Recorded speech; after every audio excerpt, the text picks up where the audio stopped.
তো আবার north east থ্রেটের মধ্যে। অ্যাকচুয়ালি যে ঘটনাটা ঘটেছে বেসিক্যালি কালকে মানে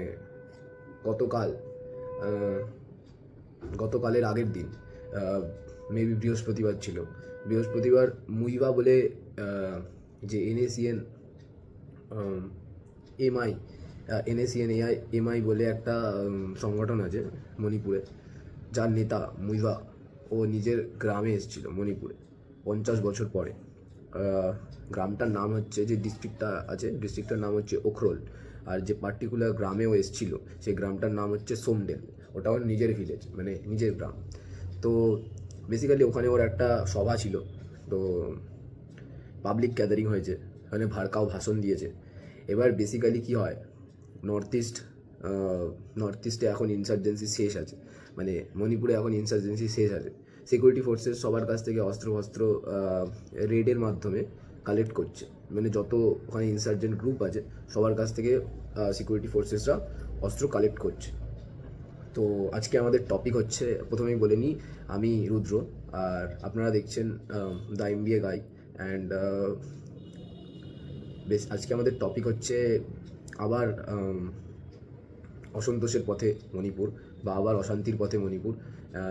কেন কি মুইভা যে আছে ও NACN-MI যে সংগঠনটা আছে, ইনসার্জেন্ট গ্রুপটা, তার নেতা। এটা বেসিক্যালি মণিপুরের একটা আর্ম ফোর্স, মানে আর্ম গ্রুপ, যেটা নর্মালি স্বাধীন নাগাল্যান্ড দাবি করে থাকে, বা নাগা সেপারেট কনস্টিটিউশনের দাবি করে থাকে। তো বেসিক্যালি ওই দিনও একই ঘটেছে। বৃহস্পতিবার 50 বছর বাদে মুইভা ও নিজের গ্রামে এসেছিল।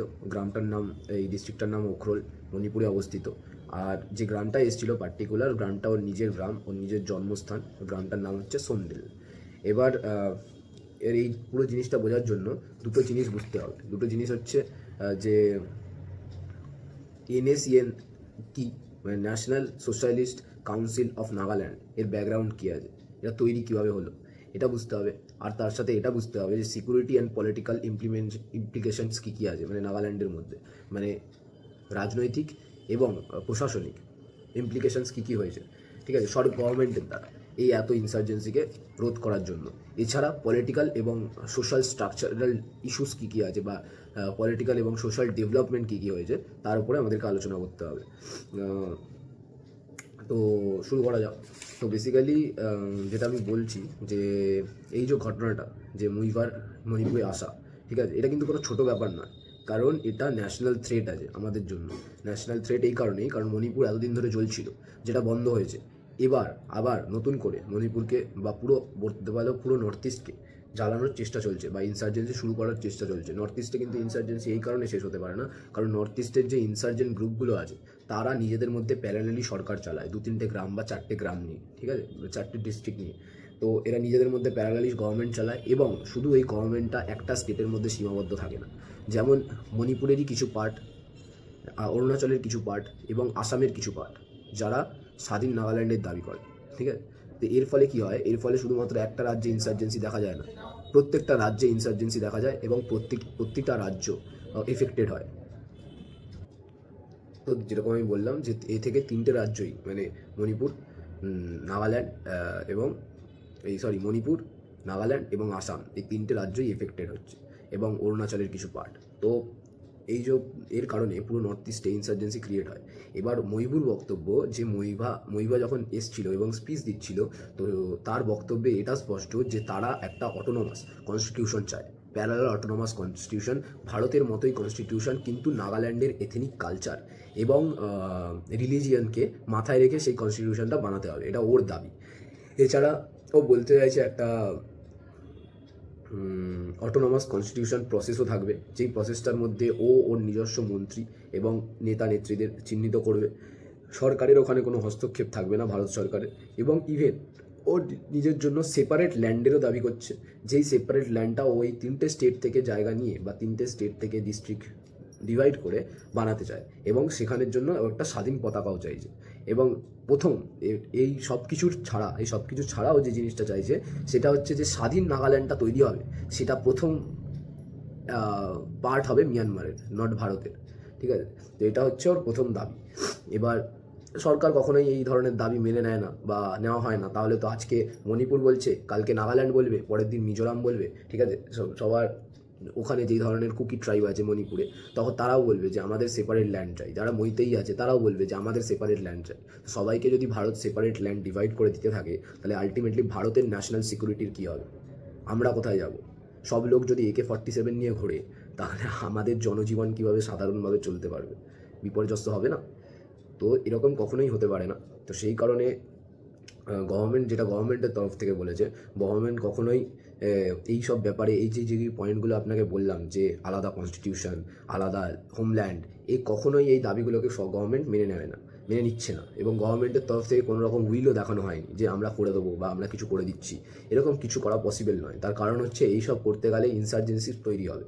তার কারণ অন্য যে রাজ্যগুলো আছে তারা কখনোই ভালোভাবে নিজেদের জায়গা দিয়ে দেবে না, তো ওখান থেকে একটা অশান্তি ক্রিয়েট হবে। এবার বলছে যে যেটা সমস্যা সেটা হলো শুধু যে নাগাল্যান্ডে তৈরি করে দিয়েছে গভর্নমেন্ট, নাগাল্যান্ডে নাগারা থাকে না।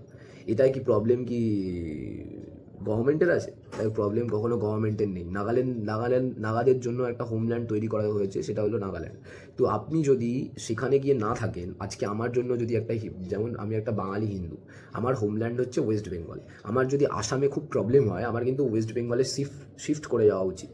যদি আমি ক্যাপাবেল হই শিফট করার জন্য, ডেফিনেটলি শিফট করে দেওয়া উচিত, লোককে দায়ী না করে বা লোকের ওপর উংলি না উঠিয়ে। আমার যেটা উচিত সেটা হলো অন্য যেই রাজ্যে আমার প্রবলেম হচ্ছে সেই রাজ্য থেকে আমার যেটা হোমল্যান্ড আছে, মানে বাঙালি হিন্দুদের জন্য যেটা হোমল্যান্ড আছে লাইক ওয়েস্ট বেঙ্গল, আমার সেখানে শিফট করে যাওয়া উচিত। এবার আমি যদি শিফট না করি এবং কন্টিনিউয়াসলি সরকারকে দাগাতে থাকি আমার প্রবলেমগুলোর জন্য, তাহলে তো সরকার তো আর ওই জায়গাটাকে পার্টিকুলার জায়গা থেকে তুলে এনে ওয়েস্ট বেঙ্গলে বসিয়ে দিতে পারে না। কারণ সরকার অলরেডি আমার জন্য আমার সেট অফ বাউন্ডারি তৈরি করে দিয়েছে। ঠিক আছে, আমাকে এসে তার মধ্যে থাকতে হবে, তবেই আমি পুরোপুরি সুরক্ষিত ফিল করতে পারবো। এবার নাগাদের জন্য রয়েছে, কিন্তু তার মধ্যেও প্রবলেম যেটা হয়েছে সেটা হচ্ছে অ্যানশিয়েন্ট টাইম থেকে কিছু নাগা মণিপুরের কিছু হিলি ট্রাইবে বাস করে, মানে তারা মণিপুরের কিছু হিলি ট্রাইবে পরিণত হয়েছে। এবার তারাও এতে মানে কাস্টের দিক থেকে তারাও নাগা বা সম্প্রদায়ের বা জাতিগতভাবে তারাও নাগা, কিন্তু ওইটা সংখ্যাটা খুব কম নয়। সংখ্যাটা একটা কিছু দাবি করার জন্য যথেষ্ট। 6 লাখ নাগা এই মুহূর্তে মণিপুরের হিলে বাস করে এবং তারা এই 6 লাখ নাগা গ্রেটার মণিপুরের গ্রেটার নাগাল্যান্ডের অলওয়েজ দাবি করে যাচ্ছে। নাগাল্যান্ড আছে, কিন্তু গ্রেটার নাগাল্যান্ড একটু অন্য। সেখানে আরও কিছু রাজ্য, মানে আরও কিছু ডিস্ট্রিক্ট অ্যাড হবে অন্য রাজ্য থেকে, যেটা তাদের ইন্টেনশন। বাট সরকার কখনোই এইসব জিনিসে উইল দেখাচ্ছে না, আমি আবারও বলছি। কারণ সরকার পুরোপুরি এই ধরনের জিনিসের দমন নীতির প্রয়োগে বিশ্বাস রাখে। ভারতবর্ষের মতো একটা ডেমোক্রেটিক ক্রান্তিতে কখনো এটা পসিবল নয়, কারণ এখানে পপুলেশন প্রচুর বেশি, ডাইভার্সিটি প্রচুর বেশি। আজকে যদি মণিপুরের মতো একটা ছোট রাজ্য, যেখানে 1 কোটি জনসংখ্যা নেই, এরকম একটা রাজ্য যদি এরকম জিনিসের দাবি করে যে স্বাধীন স্টেট লাগবে, তাহলে দুদিন পরে তো উত্তরপ্রদেশ দাবি করবে। উত্তরপ্রদেশের 25 কোটি জনসংখ্যা, সরকার তো হ্যান্ডেলই করতে পারবে না। তাহলে মানে আমাদেরকে এটা নিয়ে অ্যাওয়ারলি থিঙ্ক করা উচিত। এবং এটা কখনোই সরকার যদি ওখান থেকে কোনো আন্দোলন বা ইনসার্জেন্সি ক্রিয়েট হয়, সেটাই কখনো সরকারের বিরোধিতা করা উচিত নয়। সরকারের সমর্থনে আমাদের দাঁড়ানো দরকার, যেহেতু আমরা ভারতের রেসপন্সিবল নাগরিক। কারণ যদি আমরা সরকারের বিরোধিতা করি সেই সময়, তাহলে এই জিনিসগুলোই পরে একটা মারাত্মক রকম ইনসার্জেন্সিতে পরিণত হবে, যেটা আমরা নর্থ ইস্টে দেখতে পাবো, এবং এটা কোনোদিন বন্ধ হবে না, যেটা এর আগেও হয়েছে, লালডেঙ্গারা করেছে। ঠিক আছে, সেটা নিয়ে একটা আলাদা ভিডিও বানাবো একদিন। এখন জেনে নিই যে national socialist council of Nagaland, এই যে NACN, এই NACN-এর আসল হিস্ট্রি কী? তাহলে বলছে যে কেন গভর্নমেন্ট এই NACN-দের যে ডিমান্ডগুলো আছে এগুলো কখনোই ফুলফিল করতে পারছে না। আর তার কারণ হচ্ছে এই যে NACN-এর যে দাবিটা আছে, এর প্রথম কথা বলে রাখি, NACN কি? NACN হচ্ছে national socialist council of Nagaland. এবার এটা তৈরি করেছে SS খাপলাং। ঠিক আছে, এবার SS খাপলাং এটাকে বানানোর পর এটা কিছুদিন বাদে দুটো শাখায় বিভক্ত হয়ে যায়। একটা শাখা হচ্ছে NACN-K খাপলাং, মানে হচ্ছে SS খাপলাংয়ের দল। আর একটা হচ্ছে NACN-IM, ইসাক এটা মুইভাকে নিয়ে আমরা এতক্ষণ কথা বলছিলাম। এটা হলো মুইভার দল, NACN-IM, এটা ইসাক মুইভার দল। আর এর দাবি হচ্ছে এরা সেপারেট ন্যাশনাল ফ্ল্যাগ চায়, আর যেটা মূল মুদ্রা এরা পার্ট অফ মিয়ানমার হতে চায়, ঠিক আছে। এরা ভারত থেকে বেরিয়ে পার্ট অফ মিয়ানমার হতে চায়, সেপারেট ল্যান্ড চায়, আলাদা নাগাদের জন্য হোমল্যান্ড চায়, এইসব সব জালি কথাবার্তা। মূল যেটা মুদ্রা সেটা হলো ওরা মায়ানমারের সাথে জুড়তে চায়, এটা ওদের মূল কথা। কারণ এথনিকভাবে এবং কালচারাল এবং রিলিজিয়াসলি ওরা মায়ানমারের সাথে, মায়ানমার বর্ডার প্রভিন্সের সাথে অনেকটা বেশি কানেক্টেড।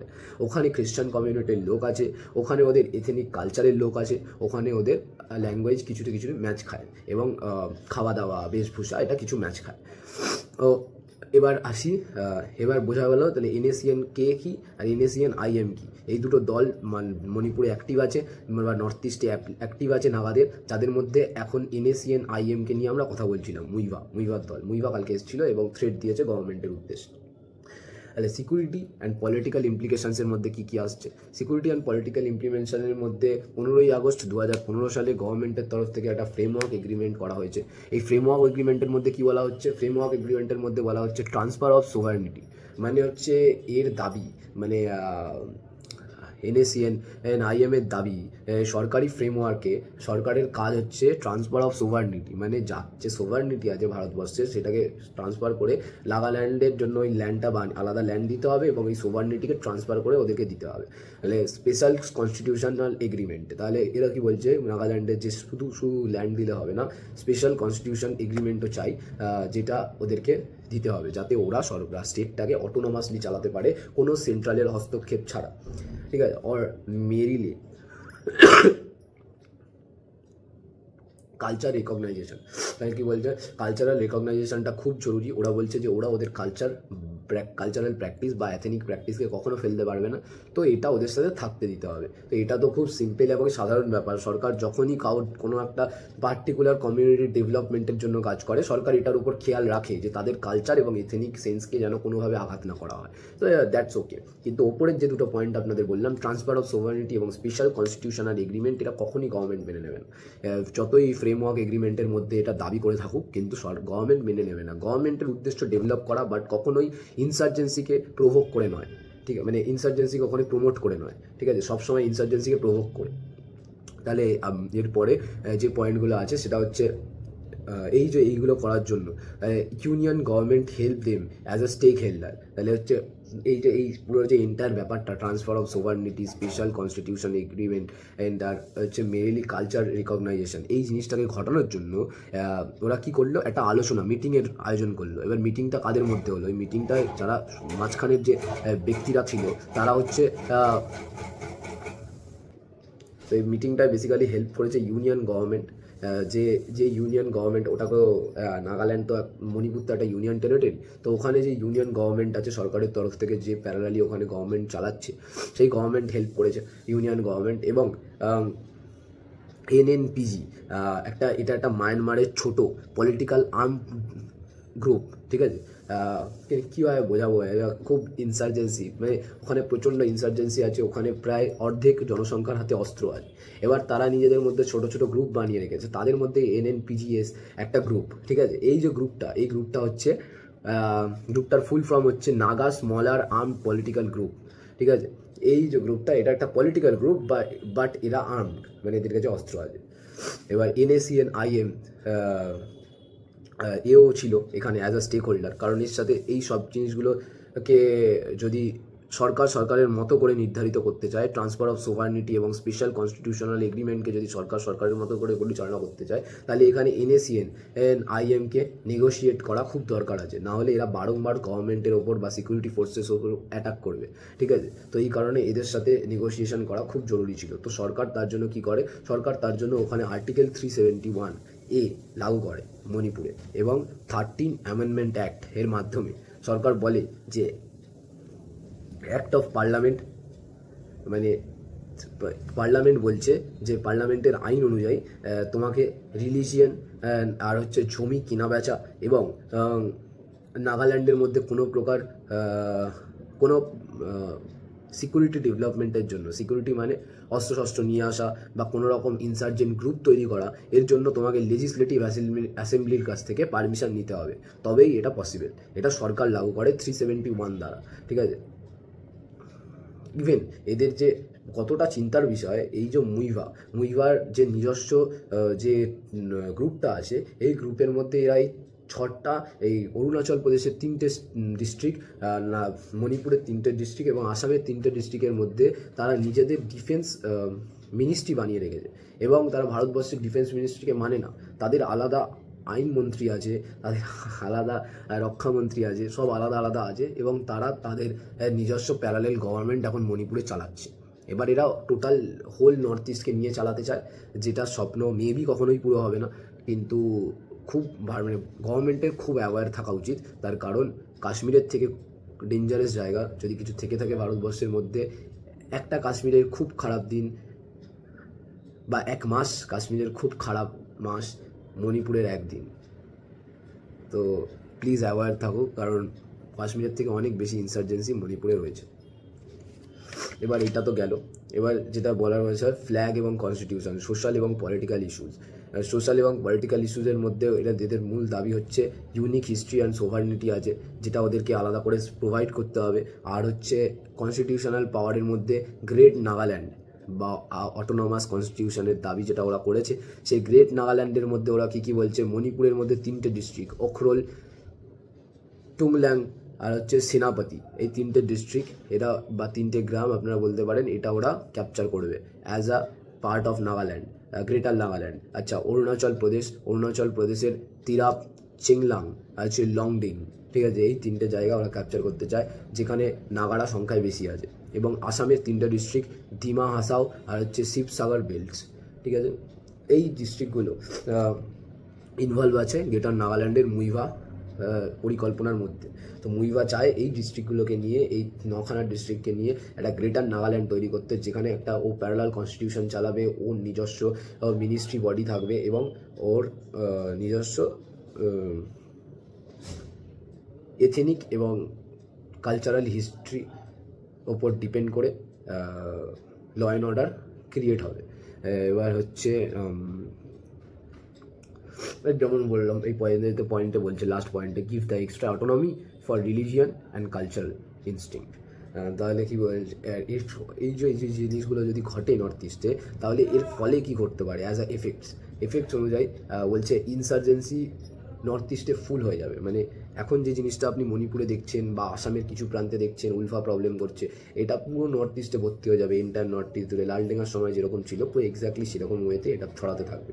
এছাড়া এথেনিক টেনশন এক্সটেন্ড হয়ে যাবে। এথেনিক টেনশন মিনস এখানে নাগার সাথে কুকির মারপিট হয়, আবার কুকির সাথে নাগার মারপিট হয়, আবার মৈতৈর সাথে কুকির মারপিট হয়, মৈতৈর সাথে নাগার মারপিট হয়। এই যে এথেনিক ক্ল্যাশ, গ্রুপের মধ্যে গ্রুপের ক্ল্যাশ, এটা চালু হয়ে যাবে। এটা থেকে কি তৈরি হতে পারে? এটা থেকে সিভিল ওয়ারের কন্ডিশন তৈরি হতে পারে, ঠিক আছে। তাহলে এই এথেনিক টেনশন বেড়ে যাবে। এথেনিক টেনশন মানে হচ্ছে কালচারাল ফ্রাইট। আজকে আমার ভাষার এই গ্রুপ, আমি মৈতৈ, আমার এই ভাষা, আমি হিন্দু, আর আরেকজন যে আছে কুকি, সে খ্রিস্টান, সার এই ভাষা। তো দুজনের মধ্যে প্রতিদিন লড়তে থাকবে, প্রতিদিন সকাল হবে এরা লড়বে এবং রাত হওয়া অবধি লড়াই চলবে। এতে কি হবে? এতে জায়গাটা পুরো ইনসার্জেন্সিতে পরিণত হবে এবং কোনো জনজীবন বিপর্যস্ত হবে, কোনো কিছু কাজ বাজ, ব্যবসা বাণিজ্য কিছু হতে পারবে না, ঠিক আছে। যতদিন যা হয়ে এসছে নর্থ ইস্টে, কিছু কিছু স্টেটে, ত্রিপুরা, আসাম, কিছু কিছু স্টেটে 90s 80s সময় এগুলো হয়ে এসছে, যখন ওখানে লালডেঙ্গা ছিল। তো তারপর 3 নম্বর পয়েন্ট, যেটা ওরা মেন যে মুদ্রা ওরা নিজেদেরকে পার্ট অফ মায়ানমার বানাতে চাইছে। মানে ওরা এই যে নাগাল্যান্ডের যে দাবিটা করছে, গ্রেটার নাগাল্যান্ডের, এই নাগাল্যান্ডের দাবিটা যদি ওরা নাগাল্যান্ড বানিয়ে শুধু ক্ষান্ত থাকতো তাহলে ঠিক ছিল, কিন্তু ওরা নাগাল্যান্ড বানিয়ে শুধু থেমে থাকবে না, ওরা নাগাল্যান্ড তো বানাতে চায়, উপরন্তু সেটাকে অ্যাজ এ মায়ানমার এর পার্ট বানাতে চায় এবং রিপ্রেজেন্ট করতে চায় মায়ানমারকে দ্বারা। মানে ওরা ভারতের সাথে থাকতেই চায় না, ওরা নিজেদের যে গ্রেটার নাগাল্যান্ডটা ভারত ওদেরকে দেবে, সেই গ্রেটার নাগাল্যান্ডটাকে ওরা রিপ্রেজেন্ট করাবে মিয়ানমারকে দিয়ে। এটা হচ্ছে ওদের মূল অবজেক্টিভ, ঠিক আছে। আর এতে কী হবে? এতে এই জায়গাতে যে ওদের যে ইন্টারনাল ইনসার্জেন্সি চলবে এরপরে, মানে আলাদা করে দেওয়ার পরে ওদের মধ্যে ভেতরে যে ইন্টারনাল ইনসার্জেন্সি চলবে এবং নর্থ ইস্টে যে ইন্টারনাল ইনসার্জেন্সি ওরা ক্রিয়েট করবে, এই সব কিছুর পেছনে চায়নার একটা বিশাল সাপোর্ট থাকবে সেই সময় দাঁড়িয়ে। কারণ চায়না কখনোই মায়ানমার এবং ইন্ডিয়ার বর্ডারে হওয়া কোনো ইনসার্জেন্সি বা কনফ্লিক্টকে কখনো এইরকম সুযোগকে কখনো হাতছাড়া করবে না ভারতে ইনফিল্ট্রেট করার জন্য। চায়না সবসময় ইনফ্লুয়েন্স দেবে এই ইনসার্জেন্ট গ্রুপগুলোকে যে তোমরা ভারতের মধ্যে ইনস্টেবিলিটি ক্রিয়েট করো।